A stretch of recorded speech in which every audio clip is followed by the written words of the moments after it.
save our planet. Livestock contributes more to climate change than previous estimates. In 2006, the United Nations Food and Agriculture Organization had estimated that animal raising for meat and dairy is responsible for 18% of global warming. However, it is becoming increasingly clear to scientists that the livestock industry is playing a more significant role.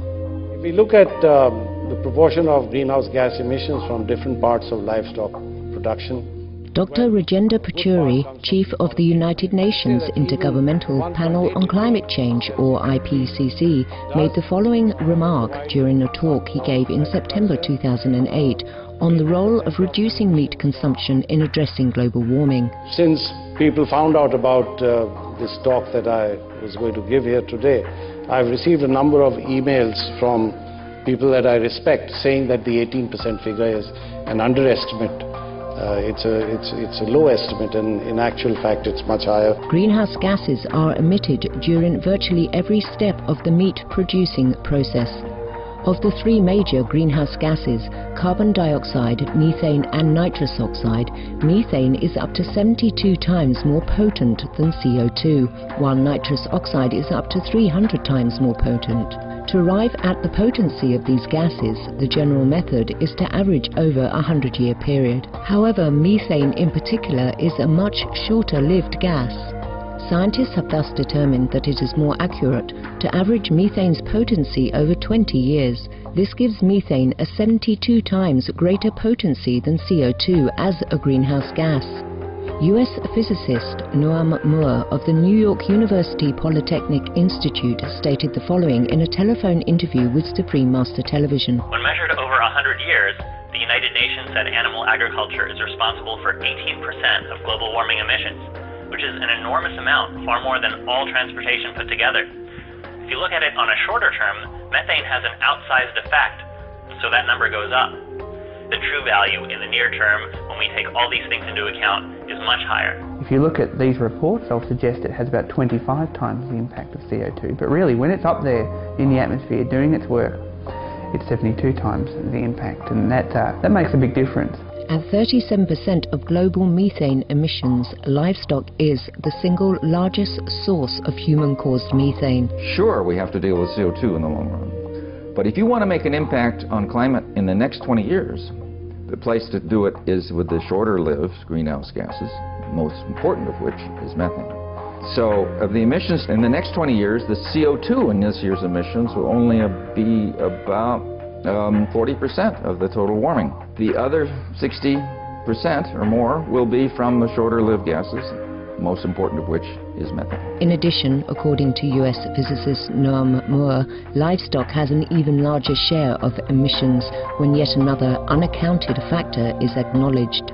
Aerosols or particles released along with CO2 from burning fossil fuels that, despite their detrimental health aspects, actually have a cooling effect. So when you consider aerosols and look at the net effect of burning fossil fuels, the carbon dioxide released keeps the planet, the aerosols cool the planet, and the net effect roughly cancels each other out.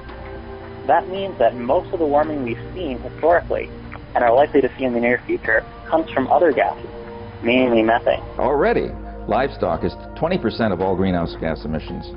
The meat system includes the animals, includes growing the food for the animals, includes the transport of the meat, includes the fertilizer to grow the food, to feed the meat. And that's with not treating methane any more than the sort of normal way it's used. If you treat it more, then that 20% will go up to maybe 30%.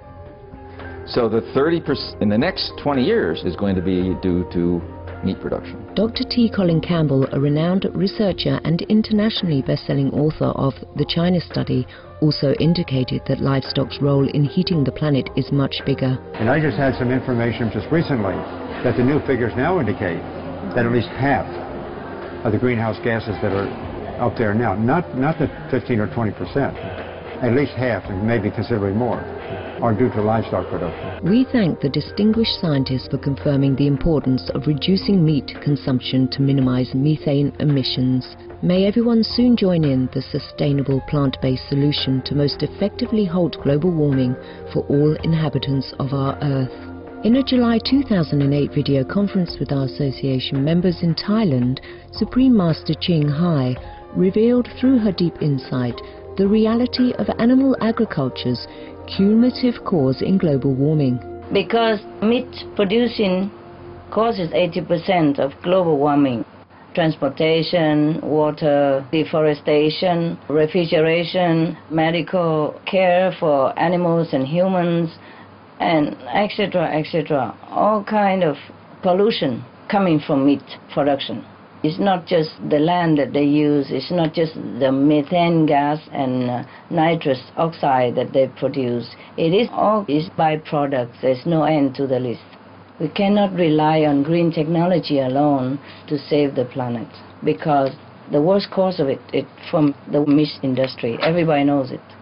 All the scientists already reported to us. Some of the diseases related to meat consumption.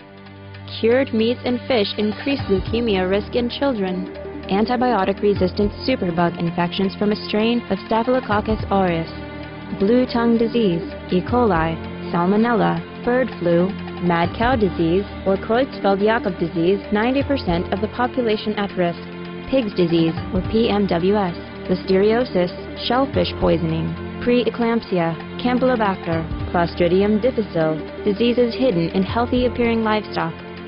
Some of the costs of meat eating. Infertility. Eating just one serving of meat per day increases the risk of women's infertility by 32%, with additional meat consumption increasing the risk. Heart disease. Over 17 million lives lost globally each year. Cost of cardiovascular disease is at least $1 trillion a year. Cancer. Over 1 million new colon cancer patients diagnosed each year. More than 600,000 colon cancer-related mortalities annually. In the United States alone, colon cancer treatment costs about $6.5 billion. Millions of people are newly diagnosed with other meat-related cancers every year. Diabetes. 246 million people are affected worldwide. An estimated $174 billion spent each year on treatment in just the United States. Obesity. Worldwide, 1.6 billion adults are overweight, with 400 million more who are obese. Costs $93 billion each year for medical expenses in the United States alone. At least 2.6 million people die annually from problems related to being overweight or obese. Environmental. Use up to 70% of clean water. Pollute most of the water bodies. Deforest the lungs of the earth. Uses up to 43% of the world's cereal. Uses up to 85% of the world's soy. Cause world hunger and wars. 80% cause of global warming, plus more. Some of the costs of milk consumption. Bacterial microbes, pesticides, and enzymes found in cheese derived from the inner stomach linings of other animals. Up to 80% of the calories in cheese are from pure fat. Breast, prostate, and testicular cancer from hormones present in milk. Listeria and Crohn's disease. Hormones and saturated fat leads to osteoporosis, obesity, diabetes, and heart disease, linked to higher incidences of multiple sclerosis. Classified as a major allergen, lactose intolerance, plus more. For more urgent information, please visit www.suprememastertv.com.